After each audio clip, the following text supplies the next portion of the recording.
You're listening to Puma Podcast. Noong August 17, 1976, nagkaroon ng isang 8.1 earthquake sa Mindanao, triggering a tsunami in the Moro Gulf that killed anywhere from 5,000 to 8,000 people along the coast. Sabi ng mga survivors, the waves towered as high as 9 meters. This is the story of a 10-year-old boy who had seen his relatives suffer and would end up dedicating his life to preventing this destruction from happening again.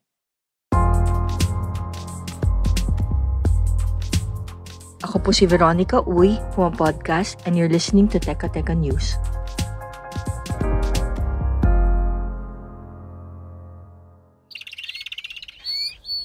Tawag sa kanya ng community, Batoy, yung nickname niya, kumbaga mas doon siya kilala.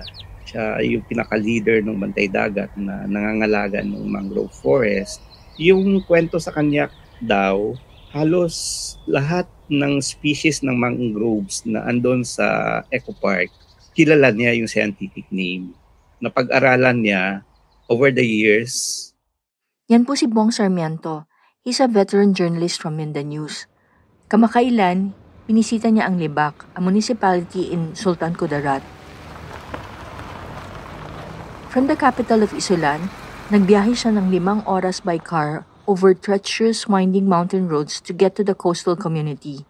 Ito ang tahanan ng Libak, Katunggan, Coastal Eco Park, kung saan si Batoy, isang bantay dagat, ay nagbabantay. Batoy, whose full name is Arnold Astrolabio, patrols the mangrove forest here. Dubbed a walking mangrove encyclopedia, he also serves as a tour guide to guests as they glide through the swamp on a motorboat. Emerald waters surrounded by mangrove trees. Naglibot kami dun sa mangrove swamp, and then yun, tinuturo niya yung ganito yung scientific name ng species na yan. Tapos kinukwento niya kung paano nabubuhay ng kusa din yung mangroves, kasi pala kahit hindi i-replant ng tao, may paraan yung mangroves to regenerate itself on its own. Basta wag lang puputulin, lalago at lalago yung forest. Ang armas niya lang na dinadala, kumbaga yung radio, kasi yung communication for them to easily call authorities if may mga problema. So, walang signal ng cellphone doon. Their means of communication is yung two-way radio. Noong 1990s, the mangrove forest in Libak had dwindled to about 400 hectares because of illegal cutting and fish pond conversion. That's based on data from the Department of Environment and Natural Resources, particularly the Community Environment and Natural Resources Office, or CENRO, in nearby Calamansig town. Sabi ni Michael Reglos, isang biologist sa CENRO, this is because poachers would cut the mangroves for their livelihood, selling them as firewood or charcoal, or for use in making furniture and building houses or boats. Meanwhile, naalala ni Batoy nung kabataan niya, before the mangroves were destroyed, they had trunks so wide you couldn't wrap your arms around them. Unfortunately, poachers would cut the mangroves for their bark as well, since it is rich in tannin, which has antioxidant and anti-inflammatory properties. Buti na lang, the mangroves have been rehabilitated since then. Inumpisa nila dun sa parang mangrove for rice na project. Kaya nainganyo yung community na suportahan din yung proyekto na yun nga, palakihin yung area ng mangrove.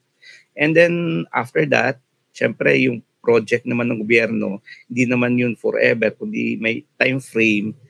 Nung natapos yung ganung klaseng project, sinustain nila through continued education awareness.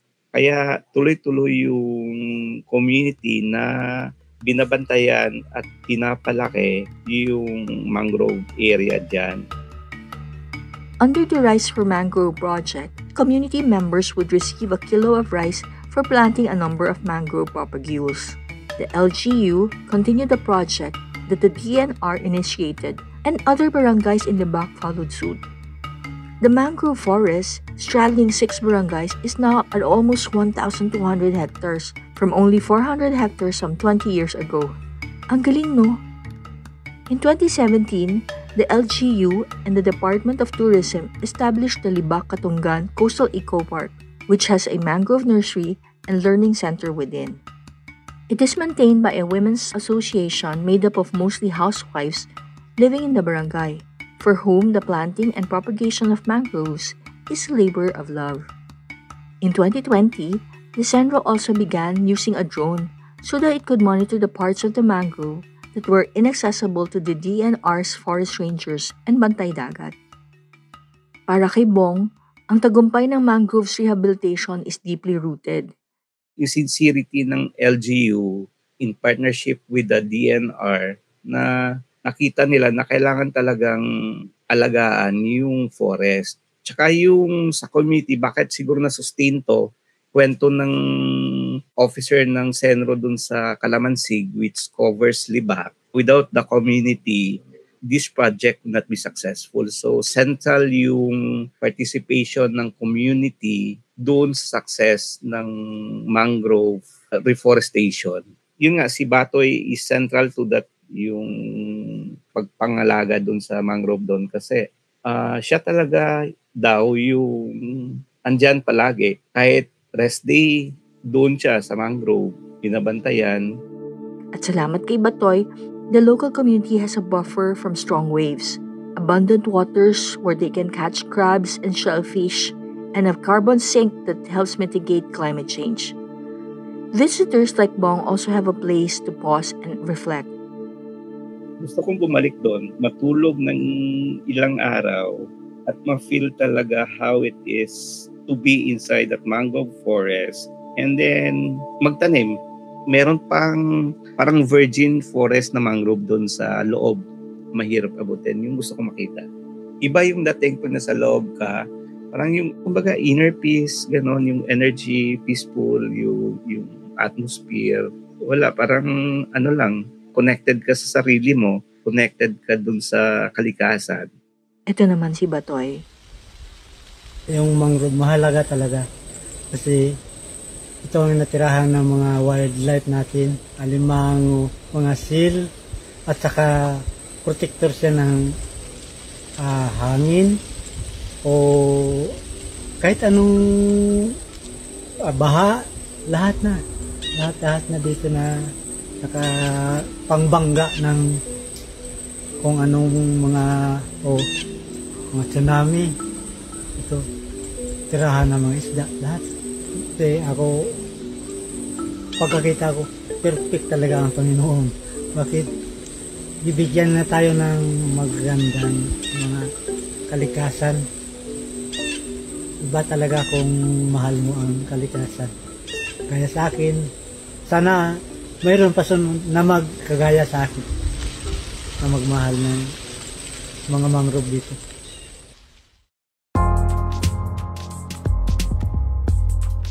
Again, I'm Veronica Uy, Puma Podcast, at nakikinig kayo sa Teka Teka News.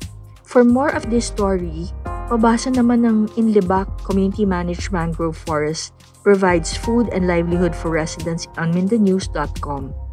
The story is supported by Greenbeat Plus, an initiative of the USAID Sustainable Interventions for Biodiversity, Oceans and Landscapes, or CBIL project. It is implemented in partnership with the Association of Young Environmental Journalists, or AYEJ.